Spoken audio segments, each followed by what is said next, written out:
안녕하세요. 필러 피부에 관한 궁금증과 고민을 해결해 드리는 안티에이징 해결사 닥터 상진입니다.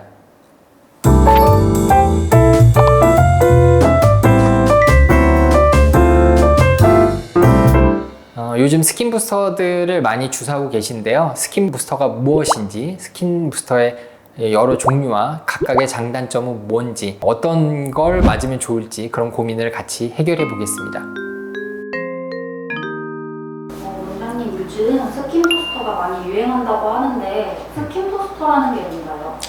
스킨 부스터는 뭐 어려운 게 아니라 그냥 주사제를 얼굴에, 그러니까 스킨에, 피부에다가 주사를 직접 할 수 있는 물질들을 다 스킨 부스터라고 생각하시면 돼요. 그러니까 피부가 좋아지게 피부에다 직접 주사하는 것들. 스킨 부스터의 종류가 되게 많던데 어떤 종류가 있을까요? 스킨 부스터는 예전부터 생각해보면 이제 보톡스를 묽게 희석해서 주사하는 더모톡신이 있겠고, 물광 주사는 히알루론산을 피부에 직접 주사하는 주사를 물광 주사라고 합니다. 그거는 얼굴이 촉촉해지죠.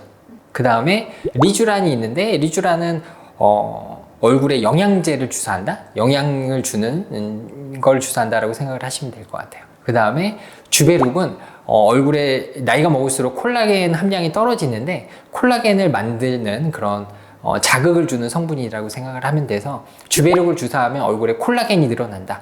콜라겐을 주사하는 게 아니고 콜라겐이 피부에서 직접 만들어지는 거다 생각하시면 되겠어요.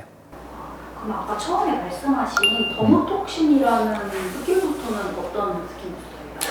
더모톡신은 되게 오래됐어요. 한 20년 된 것 같아요. 그건 옛날에 이제 이마 미간 같은 경우에 원래 보톡스를 쓰다가 묽게 희석을 해서 얼굴 전체에 주사를 했더니 잔주름도 좀 좋아지고 피부 결도 좋아지고 얼굴도 좀 환해 보이고 뭐 그런 여러 가지 효과가 있었던 거죠. 모광도 좋아지고. 그래서 한 20년 동안 지금도 많이 써요. 지금도 많이 쓰고 효과가 괜찮은 시술인데, 단점이라고 하면은 이제 효과가 좀 짧다? 한 달 정도 간다? 일반적인 이제 주름 시술에 보톡스를 사용하게 되면 3개월에서 6개월 정도로 좀 긴 편인데, 더모톡신 같은 경우에는 좀 묽게 희석을 해서 그런지 효과가 한두 달로 좀 짧아요. 아까 물광주사 설명해 주셨는데 물광주사는 어떤? 물광주사는 히알루론산을 주사하는 건데요. 히알루론산이 좀 생소할 수 있겠지만 요즘 화장품 회사에서 광고를 굉장히 많이 하죠. 뭐 히알루론산 함유.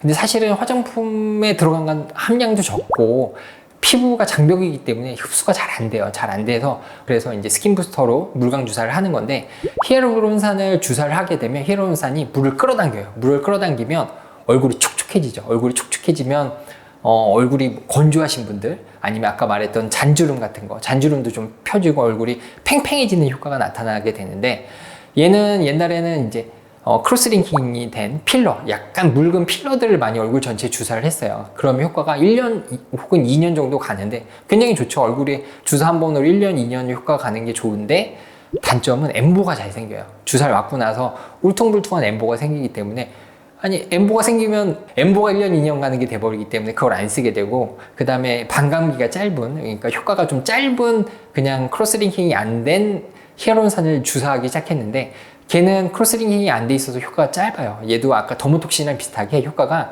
한두 달로 좀 짧아요. 그게 단점이에요. 그러니까 얼굴이 촉촉해지는 건 좋은데 효과가 한두 달로 좀 짧다. 리쥬란 힐러는 어떤 스킨 부스터예요?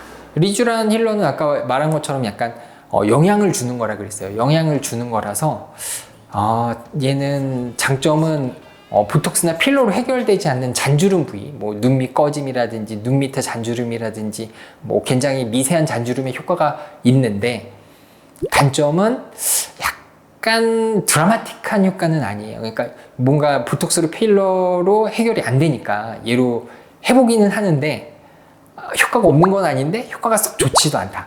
그러니까 저는 사실 그래서 막 좋아하는 시술은 아니에요. 그러니까 물론 이거를 굉장히 시술을 많이 하는 병원도 많고, 그 다음에 저희 병원에도 이 시술이 좋다고 계속 받는 분도 있어요. 그래서 오히려 제가 물어봐요. 이거 효과 있냐고. 내가 그러면 그분이 좋대요. 그분은 좋대. 그분은 좋은데 나는 근데 그분 말고 다른 분들한테 막 이거 하세요라고 권하는 시술은 아니에요. 왜냐면 내가 사실은 잘 좋은지 모르겠어요. 물론 이거를 굉장히 좋아하는 선생님들 많긴 한데 저는 사실 그렇게 좋아하는 시술은 아니에요. 주베룩은 가장 최근에 나왔으니까 좀 효과도 제일 좋고 좀 그럴까요?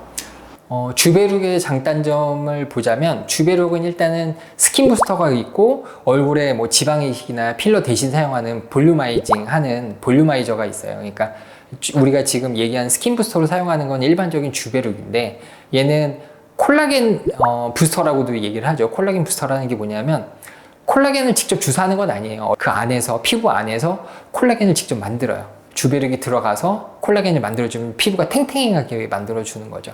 근데 얘의 단점은 콜라겐을 넣어주는 게 아니라 콜라겐이 만들어져야 되기 때문에 효과가 나타나는 데 시간이 좀 걸려요. 그래서 주사를 하고 한 달에서 3달 정도 효과가 나타나는 데 시간이 걸리고 또 한 번 시술로 안 되고 어느 정도 충분한 효과를 환자분이 직접 느끼려면 한 달 간격으로 3번은 시술을 받아야 어느 정도 효과를 느낄 수 있어요. 시술 고민하시는 환자분들한테 하실 말씀 있으시다면? 스킨 부스터, 뭐 더모톡신, 아까 말했던 물광 주사, 뭐 리쥬란, 그다음에 주베룩까지 좀 각각의 장단점이 있기 때문에 각각의 장단점 중에서 자기가 원하는 거를 잘 생각을 해보고 스킨 부스터를 결정하시거나 아니면 시술해준 선생님한테 각각의 장단점을 한번 다시 확인해 보시고 시술을 받으시면 좋을 것 같아요. 네, 오늘 스킨 부스터에 대해서 알아봤고요. 지금까지 닥터 상진이었습니다.